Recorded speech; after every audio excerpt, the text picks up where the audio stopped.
de México. ¿Cómo está todo Bien. allá en Argentina con esta cuestión de la pandemia? Bueno, mirá, salimos una vez por semana a comprar. Hoy fue ese día, así que fue como que me bañé, me cambié, todo, me preparé para salir. Y después, bueno, algunas veces tenemos que salir a trabajar y demás, pero está súper restringido todo.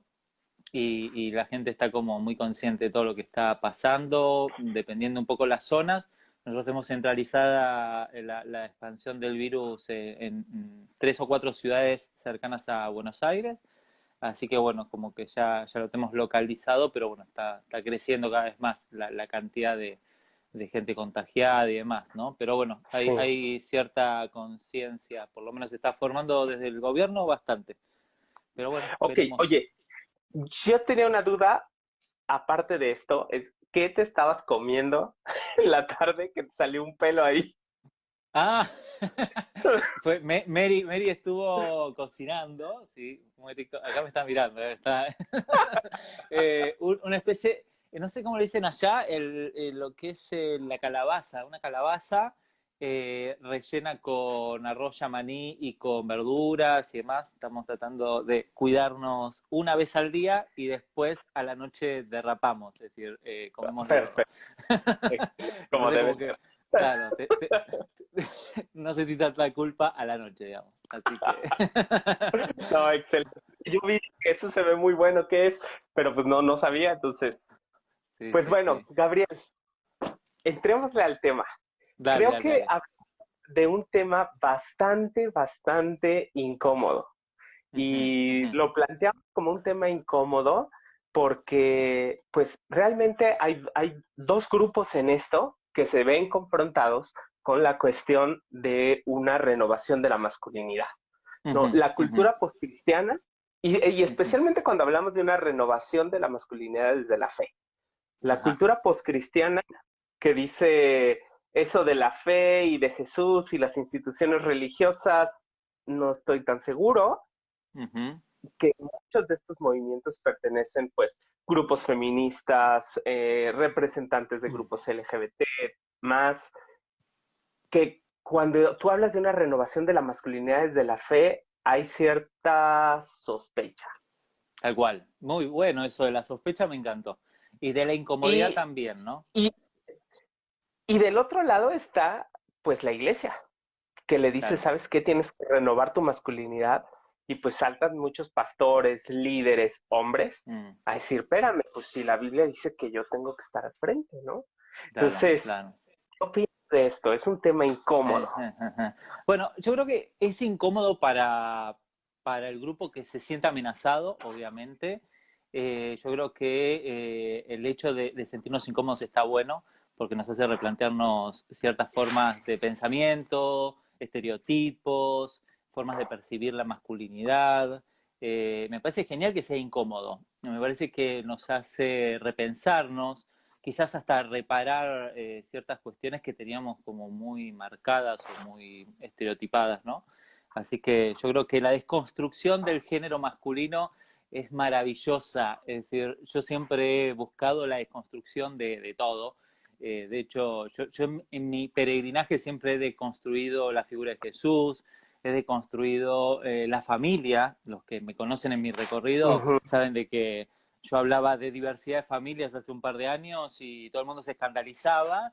Y bueno, había esto de desconstrucción del género y demás ahora y todo el mundo se está escandalizando. Decía, me parece que el escandalizarse es genial porque nos escandalizamos hoy de ciertas cosas que dentro de un año, 2 años, 5 años, nos va a parecer ridículo el hecho de habernos incomodado con este tema, ¿no? Entonces, me parece como que ya estamos pisando un terreno que es necesariamente situarnos y empezar a establecer dudas, ¿no? Yo creo que la duda es muy genial en esto, en sí saber que esta masculinidad heteronormativa, esta masculinidad que nos han transmitido culturalmente, es realmente la expresión de la masculinidad o existen masculinidades, ¿no? Y ahí me encanta el tema de las nuevas masculinidades, de empezar a visibilizar la diversidad masculina. Entonces hay expresiones que me encantan porque son mucho más saludables que la que nos han transmitido culturalmente, ¿no? De hecho, yo creo que la masculinidad que nos han transmitido está en crisis y yo le agradezco mucho al feminismo, al movimiento, al colectivo LGTBI, queer, que ha queerizado la masculinidad, es decir, ha puesto en duda la masculinidad y en nuestros estudios desde cierta perspectiva de género nos ha ayudado mucho esto a darnos cuenta de que el hombre estereotipado que tenemos hoy está en crisis, ¿no? Está en crisis porque en su mayoría somos los que morimos más temprano, morimos con 10 o 15 años de anterioridad a la mujer, somos los que más llenamos las cárceles, somos los homicidas, somos los femicidas, entonces tiene que entrar en crisis esa masculinidad porque el mundo está evolucionando y en esa evolución ingresa también esta duda hacia la conformación del estereotipo masculino, ¿no? Así que por eso es incómodo, es fantásticamente incómodo. Sí, y creo que ahí es donde, pues es un tema poco popular por lo mismo, ¿no? Es un tema que no solamente confronta, y lo voy a decir abiertamente, no solamente confronta a el hombre, confronta al sistema, y voy a usar esta palabra patriarcal, ¿no? Ujú. Donde, pues, ciertas cosas y ciertas atribuciones son asignadas al hombre Tal cual, y que este sistema patriarcal no está sostenido solamente por hombres. ¿No? Es un claro. tema que Sí, sí, sí, también sí. está sostenido por pues las estructuras económicas que tenemos, las Exacto. estructuras educativas que formamos, eh, toda esta cuestión cultural está ahí y está sostenida Sí, tanto por hombres como por mujeres. sí, Entonces, sí, sí. hablar de este tema es enfrentar el sistema en su totalidad, no es cuestionar To- cómo funciona el mundo en todos los niveles. Entonces, obviamente es un Totalmente. tema muy, muy controversial. Mm. Sí, porque yo creo que vos decías el patriarcado, ¿no? Yo me iría un poquito más atrás y sobre esto estoy trabajando, que en realidad nosotros tenemos una formación quiriarcal. Es un concepto teológico que utiliza Elizabeth Schurrer Fiorenza, que es un término maravilloso porque habla de Kyrios, del señor, ¿no? Del dueño. Y en realidad luego viene la figura del patriarcado. El Kyrios, que era el dueño de todas las cosas, el dueño del cielo y de la tierra, es más o menos algo así, se traslada pura y exclusivamente al género masculino en el Génesis, ¿no? De las interpretaciones del Génesis, ¿no? El hombre poniéndose sobre la mujer y así sucesivamente. Entonces tenemos que entender que también esta formación también la hemos tenido desde mucha teología fundamentalista, hermenéutica fundamentalista, donde de alguna manera este hombre capitalista también, claro, al ser Kyrios es capitalista, es dueño de todas las cosas, Sí, eh, entonces es dueño de su mujer, de sus hijos. Fíjate, esto lo hablamos en detalles y esto por ahí, este es un vivo y es una charla entre amigos, ¿no? Pero hasta hace muy poco la mujer no podía adquirir terrenos, no podía adquirir una casa. Acá en la Argentina todavía se mantiene el D en el apellido. Es decir, nosotros cuando nos casamos, yo me caso con alguien, la mujer va a tener el D Salcedo, ¿no? Es decir, la pertenencia todavía es muy fuerte, no tan solo, como vos decías, a nivel político, cultural, religioso, y esta apropiación del otro. De hecho, fíjate en algunas figuras matrimoniales, ya que nos metemos un poco en la mirada judeo-cristiana, en en el casamiento o en el matrimonio, es el padre que ofrece su hija a otro hombre, entrega, ¿no? Tal cual. Entonces, sí, hay una autora Badinger, que habla de que se está traficando mujeres. Es un tráfico de mujeres, un tráfico de propiedad, es mi hija y venís a pedir la mano de mi hija y te entrego mi hija, ¿no? Entonces la mujer como un elemento de transición de dueños, ¿no? O sea, pasa un dueño a otro. Entonces, yo creo que sí, el género masculino, heteronormativo, ¿no? Se ha apropiado mucho de esta figura quiriarcal y patriarcal, ¿no?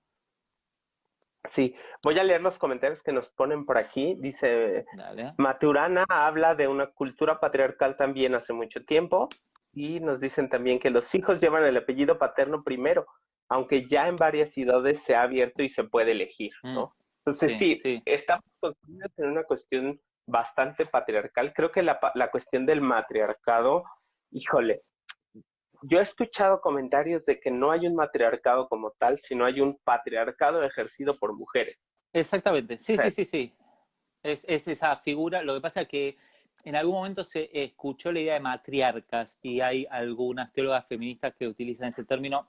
La verdad es que desde la perspectiva de género es muy difícil utilizar ese principio porque todavía no tenemos registros casi históricos, o hay muy pocos registros donde la mujer o la femenidad haya gobernado y generado un sistema, pero el problema es ese, que patriarcado es opresión, matriarcado debería ser también opresión, es decir, no sería, porque es ahí donde cometemos el error exacto. de decir feminismo versus machismo, y no es eso, es decir, no es un versus, sino que el feminismo es otra cosa, lucha en contra de la opresión, es decir, así que, pero no existe, existen mujeres patriarcales, ¿sí? Eso es real también, donde hay subordinación del otro, donde hay una explotación del otro, donde hay roles asignados para que el otro sea menos, sea invisibilizado, etcétera, etcétera, ¿no? Sí, yo creo que en este tema va a haber un montón de aristas, pero quizá yo quiero preguntar desde donde estamos, lo que vivimos, nuestras sociedades, que creo que los dos compartimos algunas cosas, que es que muchas veces tenemos un pie en la iglesia y un pie en la sociedad. Creemos, Ujú. estamos convencidos de que eso es parte de la vida cristiana, ¿no? O sea, no podemos como meternos al cubito del religioso sin ver la realidad que estamos viviendo. Entonces, ¿por qué? ¿Por qué pensar que es necesaria una renovación de la masculinidad? Tú ya nos dijiste, porque las cárceles están llenas de hombres, porque hay un montón de violencia ejercida por hombres, pero ¿por qué tendríamos que cuestionar el modelo de Teoría, masculinidad que estamos viviendo? mira, yo creo, y yendo un poco, es decir, por un lado y por otro, ¿no? Primero porque hay una especie, es decir, es claro de que la formación masculina o de la masculinidad heteronormativa le ha hecho mal a otras masculinidades. Y eso por ahí explicarlo de esta manera. Quien no entra dentro del estereotipo o de la tipología del ser masculino queda por fuera.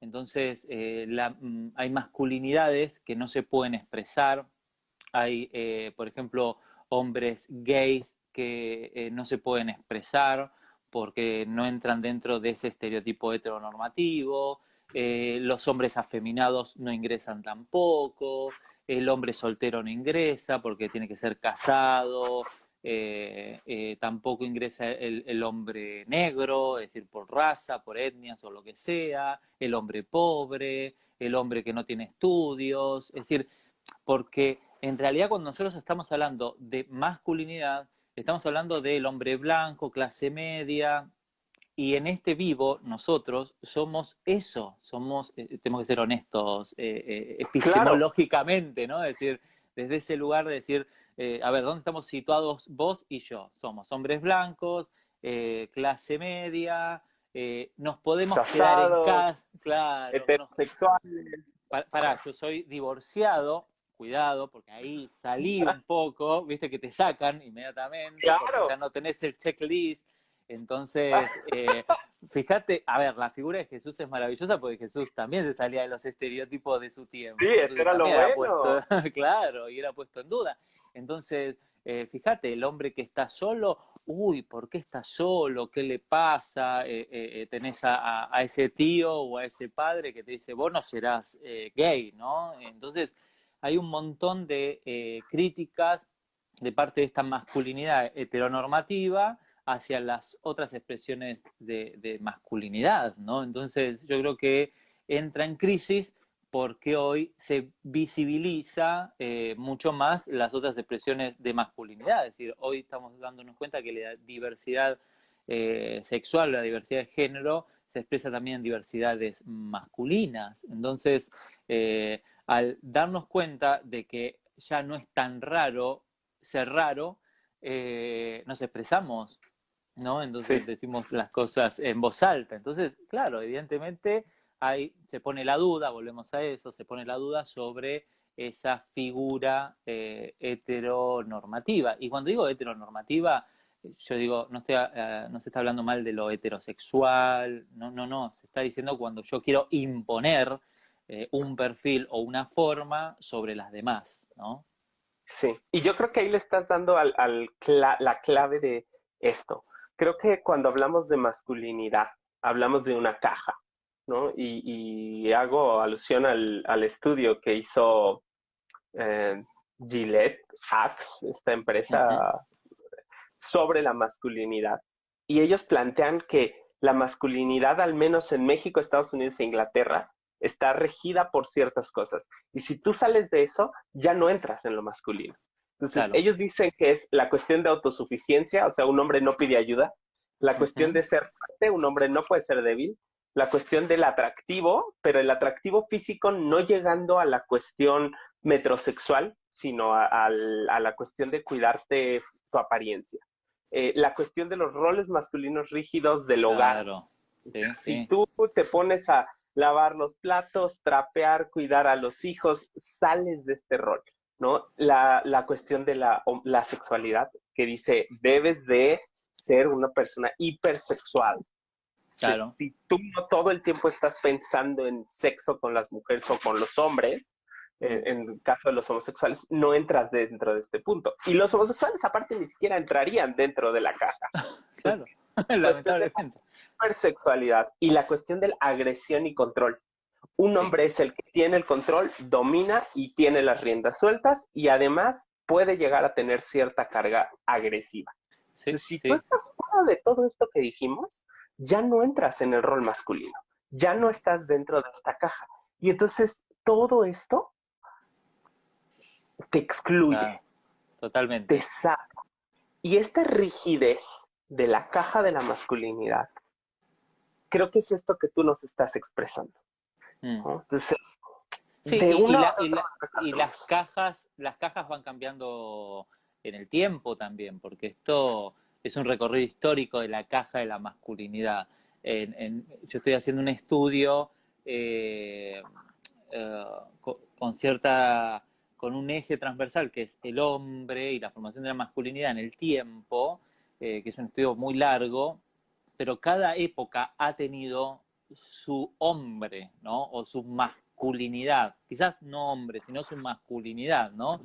Y esa masculinidad marcada por lo heroico, por la idea del salvador, la idea del líder, la idea del violento, la idea de, por ejemplo, la formación de la masculinidad en Grecia, en Roma, dentro de los mismos hebreos. Es decir, veamos cómo comienza la vida de un niño hebreo, desde el dolor, ¿no? Desde mm, la circuncisión. Entonces, tienen que ser fuertes, tienen que no mostrar ninguna clase de debilidad, y bueno, por supuesto después Pablo recoge un montón de figuras propias de su tiempo, como la cabeza del hogar, como aquel que representa lo mesiánico, porque va a amar a la mujer como Cristo ama a la iglesia. ¡Wow, wow, wow, wow, wow! Es tan increíble esta mirada, esta imagen que se va formando.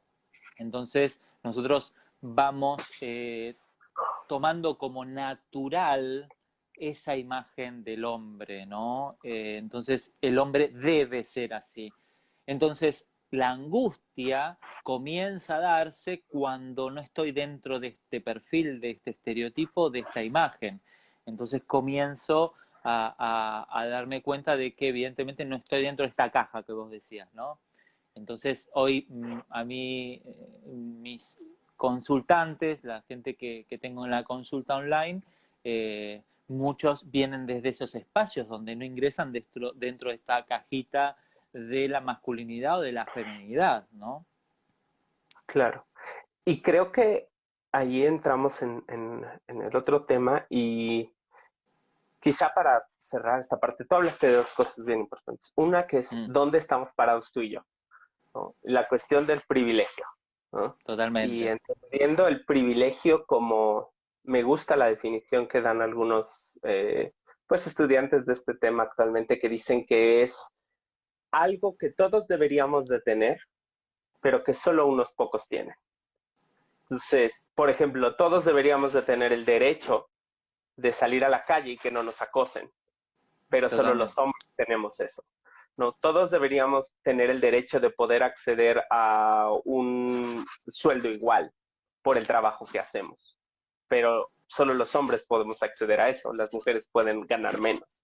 Todos Claro, deberíamos de tener las mismas responsabilidades en la casa, pero los hombres podemos estar exentos de esa responsabilidad, ¿no? Entonces, mm, entendiendo eso como un privilegio, desde donde tú y yo estamos parados, estamos en una posición de privilegio, ¿no? ujú. Donde somos hombres blancos, ya todo lo demás que dijiste, pero entonces desde ahí volteamos y vemos y decimos, híjole, o sea, Claro. entonces, Y eso es lo bueno, que nosotros empecemos desde este lugar de privilegio a cuestionar el privilegio.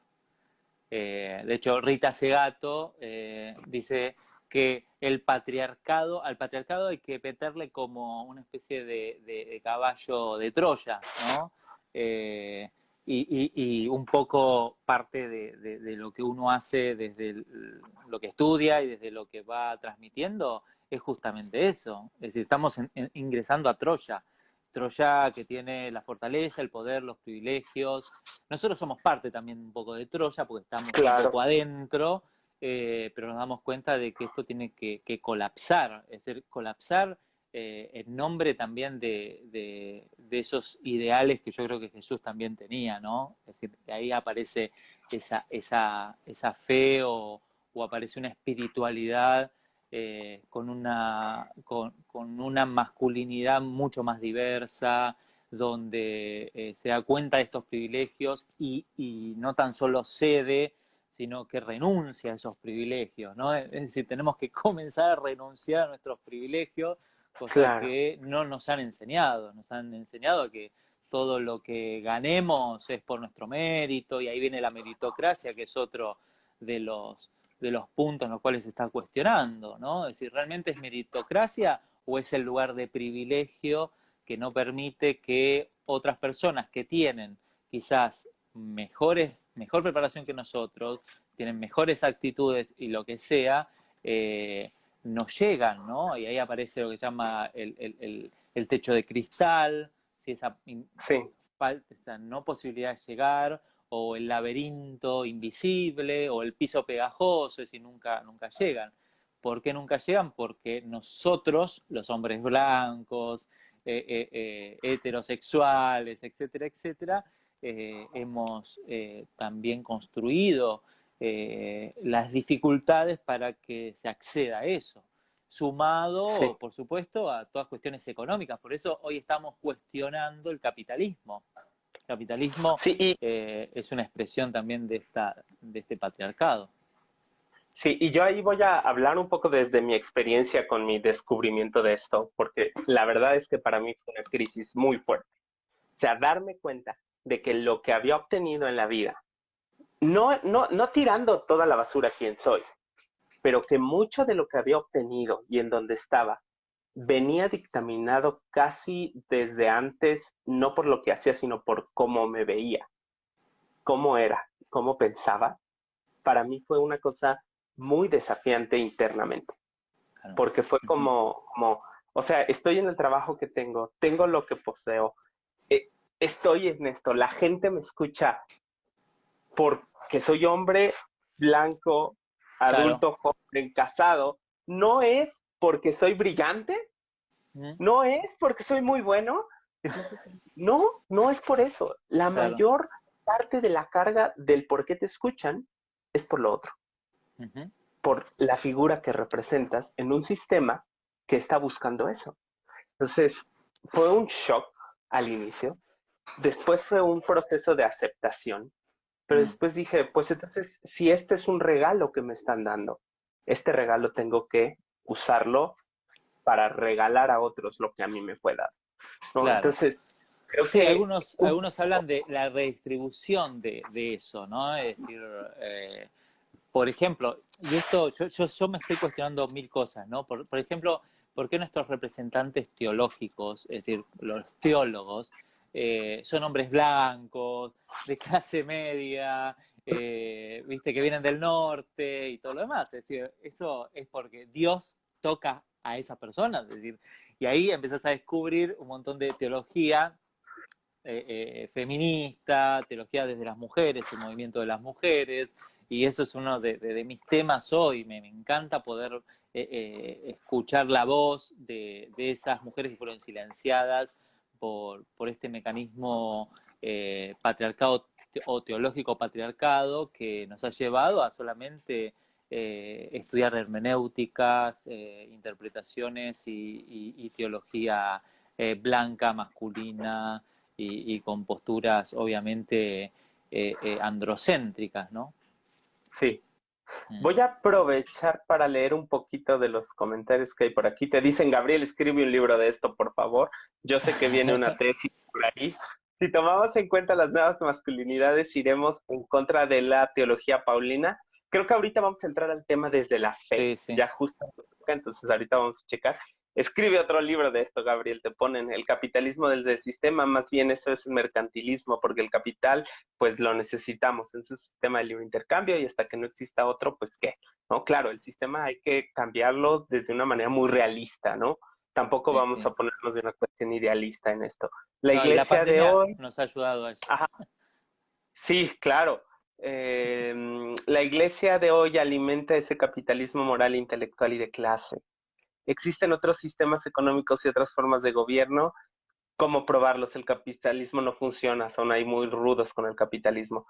Luego ahí se hace una conversión entre el capitalismo, partiendo desde lo construido. Entonces, creo que cuando estamos hablando de esto queda muy claro el por qué repensar la masculinidad. Gabriel, ¿cómo se expresa el machismo y esta Uf, violencia en la fe cristiana? wow. Bueno, es que desde la lectura de tapa a tapa, como dicen generalmente, es, no, es muy tremendo. Es decir, yo creo que quien lee la Biblia desde una perspectiva de género, es decir, entendiendo qué es una perspectiva de género, qué son los estudios de género, y cuando estamos hablando de género, estamos hablando de que se le atribuye roles y funciones al género masculino, en este caso utilizando ese eje de comprensión, aparece un hombre que es tremendo, es decir, no se puede utilizar ese perfil de hombre para decir yo quiero ser ese hombre, ¿no? Por eso Jesús deconstruye al hombre.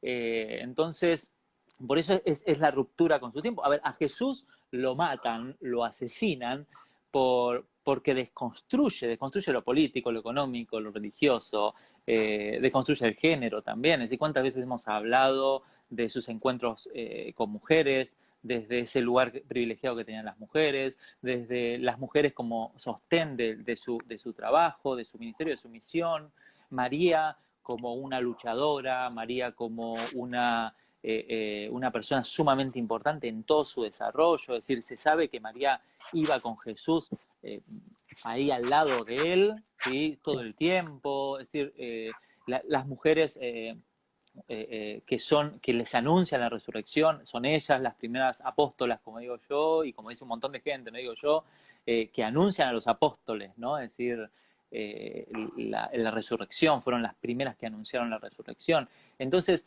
después, ¿qué pasa? Hay un giro hermenéutico con Pablo, ¿no? Y ahí viene la duda. ¿Por qué a ver, vamos a entender un poco.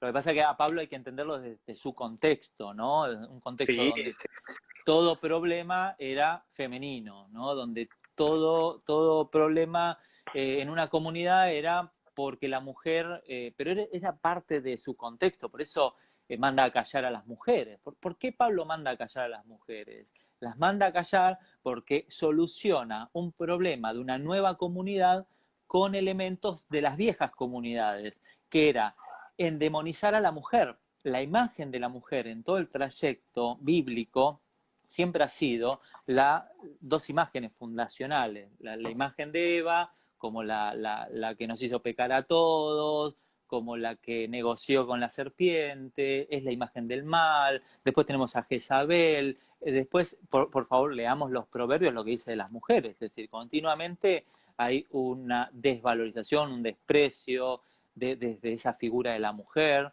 Después tenemos un proverbio 31 que está muy en duda. ¿Qué pasó con ese proverbio La 31? Que pone a la mujer en un lugar de sirvienta, ¿no? Directamente. Entonces se refuerza esas imágenes en Pablo, donde Pablo, que realmente es, las imágenes que leemos en Pablo no tienen nada que ver con el movimiento de Jesús. Y es ahí donde ingresa un poco la discusión, porque las mujeres eran protagonistas. De hecho, hay registros que las primeras comunidades cristianas fueron pura y exclusivamente fundadas por mujeres. mujeres. Y, y, y que hasta el siglo segundo y tercero las mujeres eran pastoras, eran El diaconisas, sostén. sí, sí, el sostén económico, pero no tan solo era el No sostén solo económico. espiritual, claro, Ajá. a todo nivel. Entonces después obviamente hay una ruptura obviamente con el Imperio Romano, con la conformación del canon. En la conformación del canon quedaron afuera las mujeres y eso nadie se lo cuestionó. ¿Dónde están los escritos de las mujeres en la formación del canon? Es decir, nosotros nos llegó la Biblia y decía, ah, sí, porque siempre, la definición, siempre tengo amigos biblistas y demás que dicen, sí, la Biblia fue escrita por hombres. Ah, eso ya me generó ruido, ¿no? Es decir, y las mujeres, ¿dónde están en todo esto, no? Justo hoy escuchaba, perdón, a Chris Conti, que es una teóloga que es fantástica. Chris es una señora grande que estuvo en México hace poquito y demás, y ella hablaba de hasta imágenes de Dios mujer, ¿no? Hasta hay una reforma de Josías, que es una reforma del canon bíblico, que es para investigar eso. De hecho, ella va a estar armando un artículo sobre que se cambia el término Espíritu Santo. A ver, antes era Espíritu Santa, Santa. ¿no? Entonces se hablaba de Dios Padre, Dios Madre y Dios Hijo, ¿no? Y me cierra muchísimo esa idea, ¿no? Pero bueno, ahora, ¿qué pasa con el cristianismo post-Jesús? Porque eso es muy interesante, ¿no? Sí, El sí, cristianismo sí, sí. post-Jesús, en el cual nosotros estamos, y por eso cuando vos empezaste la charla diciendo el post-cristianismo, me encanta, porque ese post-cristianismo es un cristianismo post-Jesús, que lo estamos dejando, estamos volviendo un poco a reconfigurar nuestra fe a partir de un Jesús que obviamente entendía profundamente que la imagen de la mujer era una imagen redentora, una imagen sumamente importante en el desarrollo de las comunidades. Por eso mismo me parece que leemos la Biblia como nosotros la hemos interpretado, leído, abordado, ha generado una violencia teológica sobre la mujer, una violencia hermenéutica sobre la mujer. Hemos utilizado la Biblia para configurar nuestros mecanismos de violencia, llamados machismos, micromachismos. Entonces, mirá, el hecho de la liturgia misma, cuando Gregorio, por ejemplo, nosotros conocemos el canto gregoriano, ¿no? Todos los hombres cantando. ¿Qué pasó que están cantando hombres y no mujeres? Bueno, Gregorio lo que hizo fue mutilar el canto de las mujeres. Y la iglesia tiene su historia negra sobre la imagen de la mujer. Yo creo que hoy nos estamos cuestionando eso, por eso tenemos que cambiar muchísimas cosas, ¿no? Es decir, la igualdad de género no existe dentro de nuestras comunidades cristianas hasta que la mujer tenga el mismo volumen de voz que el hombre dentro de las comunidades, ¿sí? Sí, Y estamos hablando de hombre y mujer. Imagínate cuánto nos falta para otras cosas, ¿no? sí, sí, sí, Seguimos claro, siendo, seguimos siendo binarios, cisgénero y demás, ¿no? sí. Y creo que ahí, cuando estamos hablando de este tema, una de las cosas claves tiene que ver con eh, Ish e Isha, ¿no? Mm. Ish, hombre, Isha, mujer. Y cuando hablaba con amigos biblistas de la misma manera, ellos decían que no ponen otra palabra, ponen Isha y solo agregan una A para decir que son iguales. Entonces, eso es interesante. Se usa esta palabra para decir que son iguales, que no hay diferencia entre uno y el otro, solamente es una cuestión de género, pero hay una igualdad en esencia.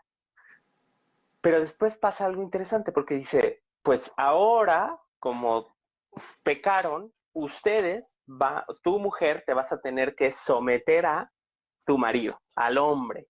Pero eso es una consecuencia evidente del pecado. Y no sé quién quiera vivir bajo las consecuencias del pecado. Al menos yo, desde mi fe en Jesús, considero que no se debe de vivir bajo las consecuencias del pecado, porque en él ya todas las cosas son hechas nuevas. Entonces, pensar que un hombre está encima y que una mujer tiene que someterse es una idea que viene como una consecuencia pecaminosa, por así Claro, decirlo. sí, Entonces, sí, no podemos fundar nuestra teología y nuestra identificación de la mujer en la Biblia a través de una consecuencia del pecado. Creo que eso nos pone en el sentido de, pues, poner más importancia en la muerte que en la vida, porque parecía que en la vida Ish e Isha están iguales, ¿no? claro. Entonces, Sí, creo que sí, es sí, una cosa fundamental. Y Pablo, totalmente. y Pablo, híjole, Pablo ha sido tan malentendido el pobre, ¿no? Y la cosa es que lo agarran fuera de contexto. Por aquí nos hablan un poco del contexto.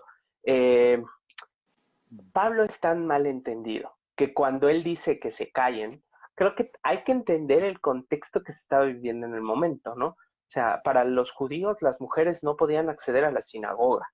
La sinagoga era un espacio de hombres. ¿Quiénes accedían a educación teológica? Ujú. Los hombres, ¿no? Entonces, todos los que recibían formación, y esto me gusta porque lo dice el autor de un libro que se llama La Iglesia Reconfigurada. No Ujú. recuerdo el nombre del autor, pero el libro es buenísimo y se llama también Paganismo en tu cristianismo.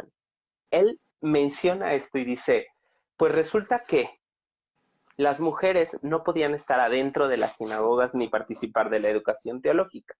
Lo que Pablo está diciendo es que la mujer guarde silencio. Significa que la mujer ya estaba ahí. Sí, O sea, sí, la mujer ya estaba tomando una posición de igualdad con el hombre en cuanto a participar en los ritos y en cuanto a recibir educación teológica. claro.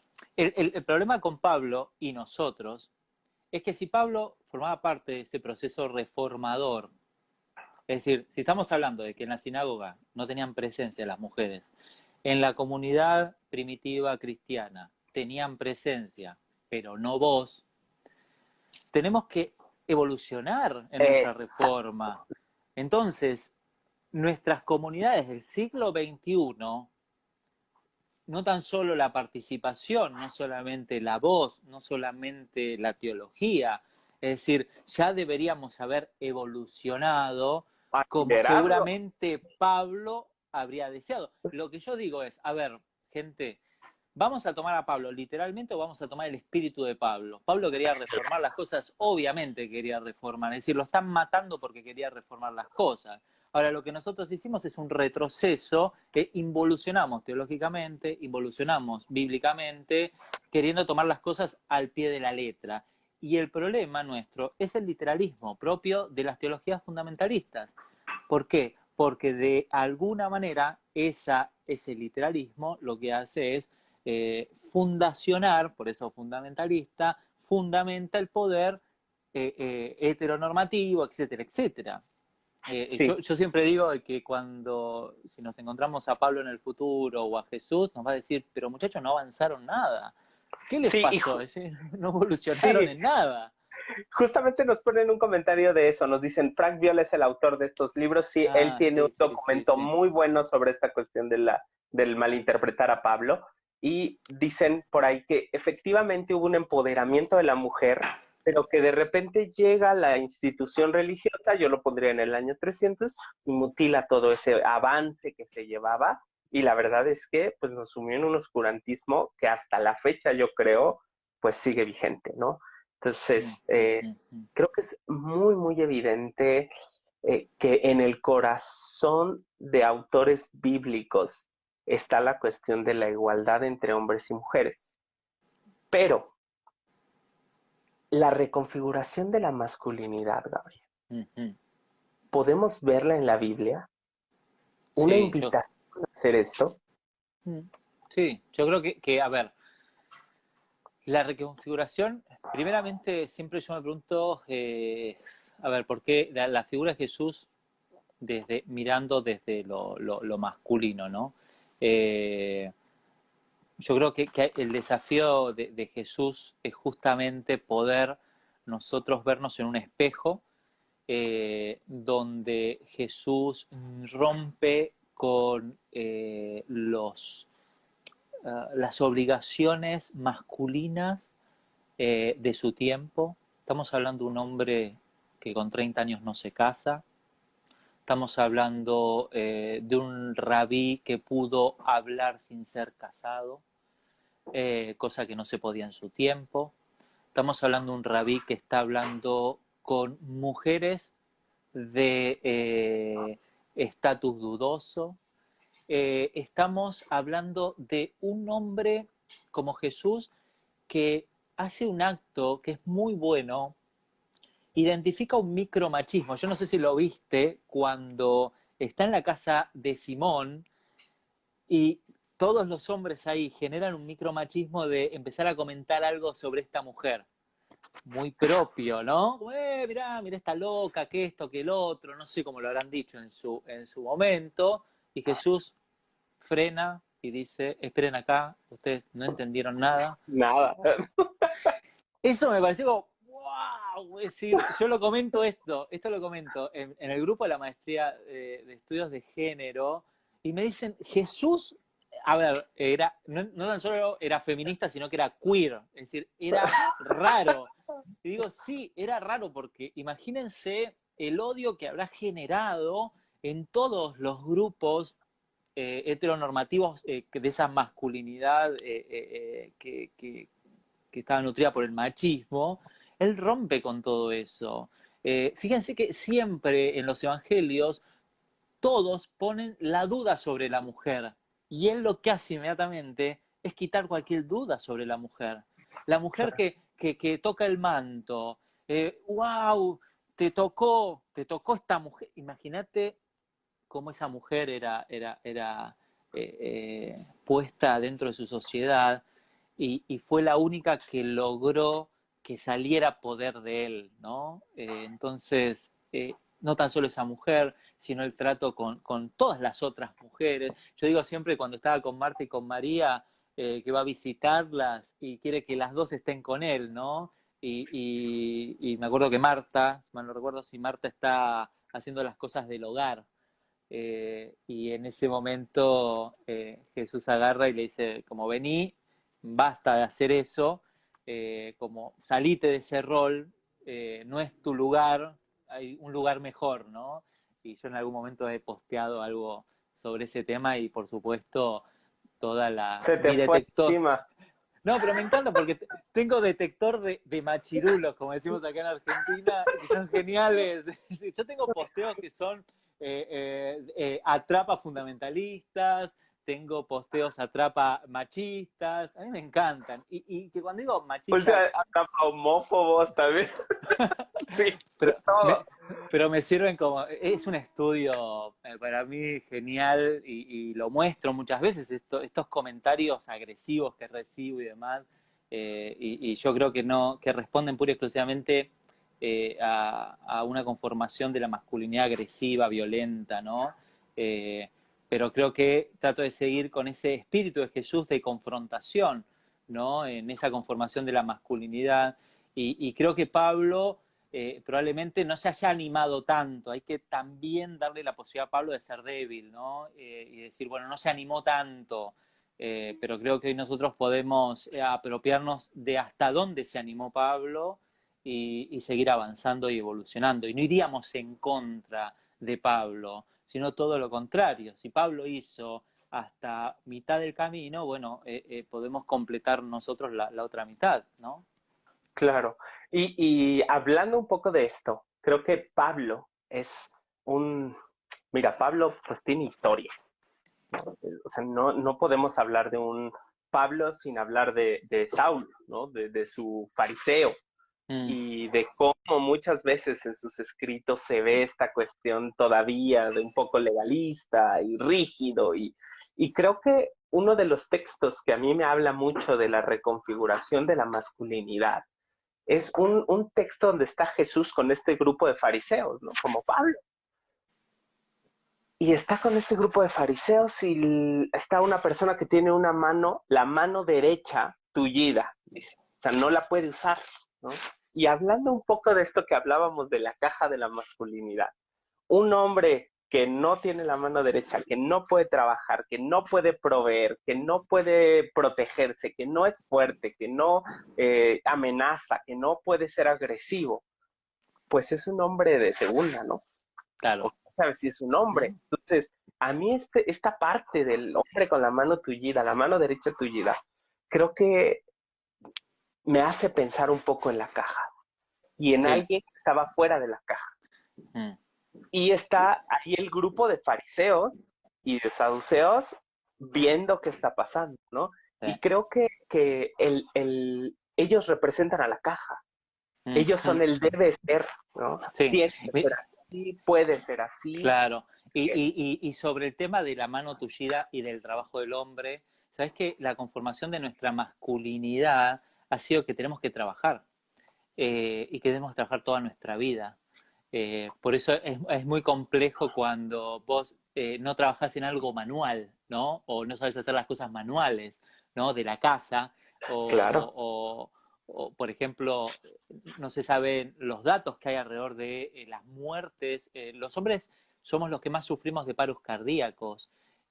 Somos los que, como te decía al principio, más tempranamente morimos y somos las personas que cuando nos jubilamos de nuestro trabajo no tenemos una perspectiva de trascendencia ni de futuro.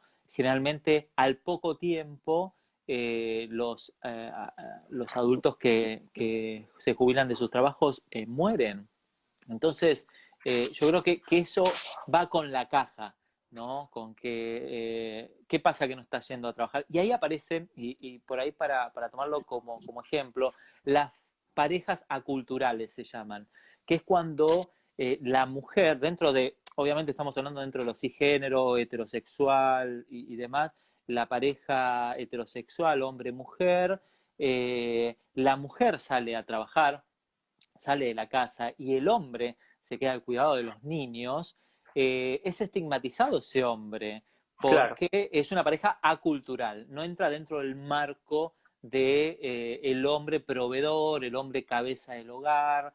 Entonces, llevémoslo al plano de la desocupación o llevémoslo al plano del desempleo, llevemos al plano de la pandemia que hoy estamos viviendo, donde, por ejemplo, en Argentina ya han perdido el empleo más de 1,5 millones de hombres. ¿Qué pasa? Es decir, manos tullidas, un Ujú. montón de manos tullidas. Entonces, cuando nos damos cuenta del desempleo a nivel global del hombre y vemos la angustia del hombre, el malestar del hombre, el no sentirse útil, por eso mismo, porque hay una utilidad, siempre tienes que ser Claro, útil para útil, algo. Entonces, sí, bueno, a ver en qué sos bueno. Entonces el hombre empieza a sacar de alguna manera formas de utilidad dentro de la sociedad. Ahora, ¿por qué el hombre no puede ser útil en el cuidado de los niños, en el cuidado de los ancianos? ¿Por qué el hombre muchas veces es estigmatizado por ser enfermero o por ser educador? Todas carreras relacionadas con la femenidad, ¿no? Entonces, bueno, hay un montón de cosas ahí que tenemos que ir revisando, repensando sobre la masculinidad que se ha conformado y que hoy nos está llevando a un malestar y a una angustia, ¿no? sí, ahí nos ponen que hay un estudio de Débora Tejer precisamente sobre esta Mm. parte. Sí, de problemas Debo- coronarios y falta de autocuidado. claro, Débora Tájer es mi profe. Uh, Sí, hay un montón de profes. Claro, yo ahora tengo a Moira Pérez, que es muy genial en todo lo que es epistemología con perspectiva de género. Hay tanto para estudiar, hay tantos autores y sobre masculinidades y nuevas masculinidades, todavía hay poco se está generando. Lo que pasa es que, bueno, se está esperando que hombres escriban sobre nuevas masculinidades, ¿no? Claro, claro. Que haya Y, y, autores situados. y ahí hay una cosa interesante porque regreso al texto de la mano tullida y el hombre que tiene que ser útil y la caja de la masculinidad que son los fariseos y seducidos que le dicen, tú estás mal, hiciste algo, no eres útil, no eres un hombre completo. Entonces Jesús agarra, lo ve y les pregunta, ¿no? ¿Qué estaría bien hacer? O sea, ¿qué puedes hacer tu caja de la masculinidad por esto? O sea, tu sistema, Mm, tu cuestión rígida, estructura, que dices que tiene que ser así, así, así, así, ¿puedes hacer algo por él? ¿O solamente lo vas a descalificar? claro, Y pues resulta que pues no puede hacer nada. O sea, realmente la caja lo único que sirve es para descalificar quién está dentro y quién está fuera. exacto. El, Clasifica, tal el cual, que sí puede hacer algo, claro. desde mi perspectiva, es Jesús. Lo que Y él pasa es que Jesús, dice, te reivindico, claro, pero rompe la caja rompe la y caja. ahí deconstruye la caja. Entonces, esa es la palabra, la desconstrucción que genera Jesús en la masculinidad y la feminidad y en el género en general. eh, me tiene enloquecido, porque cuando leo el Evangelio desde una perspectiva de género, desde una perspectiva de estos roles, de funciones, de atribuciones al género masculino, al género femenino, yo, evidentemente Jesús no era 100% hombre, y ahí me viene una crisis, porque te acordás que siempre nos decían 100% Dios, 100% hombre, por la 100% teología, por somos esto, por lo otro. No, no, yo digo, era 100% humano, humanos. no hombre. cien Claro. por ciento humano, no Por hombre. favor, Es hagan decir, este cambio ahí en la oficialmente. claro, entonces es como, wow, porque realmente él reivindicaba al hombre también. Reivindicaba al hombre diverso, reivindicaba al hombre la mano tullida, reivindicaba al hombre que era inservible para su época, Exacto. reivindicaba a los que estaban fuera de la caja. Entonces es como Entonces, muy genial. desde ahí es donde yo creo que la fe tiene una propuesta que hacer, ¿no? La Sí, fe, sí, sí, Jesús tiene que ver con la reivindicación de aquello que no entra en la caja, con tal aquello cual. que ha sido excluido, que ha sido privado, que ha sido arrumbado, despreciado, ¿no? Entonces, la masculinidad de Jesús no es una masculinidad rígida, es una masculinidad que reivindica. Sí, sí, sí, totalmente. Y de hecho, mira, hay cada gesto de Jesús. Hay un gesto, saca a un ciego de la multitud, lo saca de la mano. El toque, el toque de Jesús hacia el hombre, el abrazo, el beso. Ahora nos cuesta un poco más porque estamos hablando con el codo, ¿no? Pero Jesús y Juan, esa imagen, Juan en el pecho de Jesús. Por favor, es decir, no nos estamos dando cuenta que hay una masculinidad afectiva que no se sale de los patrones de esa proxemia que hemos desarrollado, es decir, esa rigidez en las relaciones afectivas. Los hombres lloran, es decir, volvemos a esto, ¿por qué tenemos que seguir hablando de esto? Estando en el siglo XXI, ¿no? Me parece que, por ejemplo, esto de, hablaba los otros días con alguien, le digo, yo te pido perdón, era un chico, un adolescente, le digo perdón porque todavía tenés que salir del closet. Es decir, no debería existir un closet, ¿no? Un closet para la expresión de tu masculinidad, porque él no tiene duda de su género masculino, pero expresa su orientación sexual de otra manera, ¿no? Entonces, ahí tenemos que avanzar muchísimo, ¿no? En esos temas. Sí. Nos quedan 4 minutos, Gabriel. Entonces, un ¡Ay! último comentario. Creo que estamos ya por el tema de la reivindicación, ¿no? Y creo que ahí es donde la invitación a la iglesia es más latente. No se trata de ordenar mujeres o ponerlas en el puesto de liderazgo si van a seguirse viendo como una líder de segunda, si el Claro, pastor va a tener más peso que ella. ¿no? Creo que tiene que ver con una dignificación y con una restitución de la capacidad de estas mujeres. O sea, Sí, no tiene que ver tanto con darles acceso al liderazgo, es velas como igual de capaces que tú, como igual de claro. capaces que un hombre. Pero ahí aparece también la mirada. Eh, no tan solo el hombre debe mirarla como, sino que la mujer se debe mirar como, que es una de las Uh, grandes cosas, ¿no? Porque algunas veces hay una actitud natural, se le dice entre comillas, natural, de que la mujer fue formada para ser segunda. Y ese es un inconveniente también. El hombre para ser primero, la mujer para ser segunda. Entonces, creo que debe haber una especie de, vamos a llamarlo conversión, un empezar de cero, un borrón y cuenta nueva, un barajar de nuevo las cartas. Me parece que ese es el gran desafío de la iglesia hoy. Se tiene que deconstruir la espiritualidad, deconstruir la iglesia, y yo amo realmente esa posibilidad. Y por eso algunos me dicen, ah, criticas la iglesia. No, no, no la estoy criticando. Me encantaría una deconstrucción de la iglesia para que sea mucho más amplia y que realmente pueda ser, tenga una sintonía mayor con el espíritu de Jesús.